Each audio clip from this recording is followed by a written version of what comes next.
Hi കൂട്ടുകാരെ, നമ്മളും new year ആഘോഷിക്കാനുള്ള തയ്യാറെടുപ്പിലാണ്. പൊന്നു നല്ല സന്തോഷത്തിലാണ്.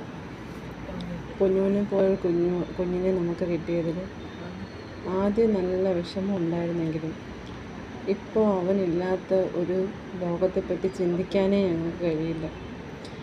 അവൻ ഓട്ടിസം ആണെന്ന് അറിഞ്ഞു. ഹായ് കൂട്ടുകാരെ, അങ്ങനെ നമ്മൾ ന്യൂ ഇയർ ആഘോഷിക്കാൻ പോവുകയാണ്. 2025 വളരെ സന്തോഷകരമായിട്ടൊരു വർഷമായിരുന്നു. എന്നാലും എനിക്ക് ജോലി തിരഞ്ഞെടുക്കുക എന്നുള്ളത് വളരെയധികം ബുദ്ധിമുട്ടുള്ള കാര്യമാണ്.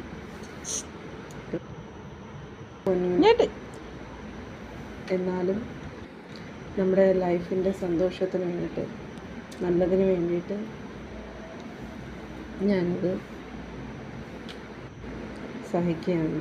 എല്ലാവർക്കും ഹാപ്പി ന്യൂ ഇയർ.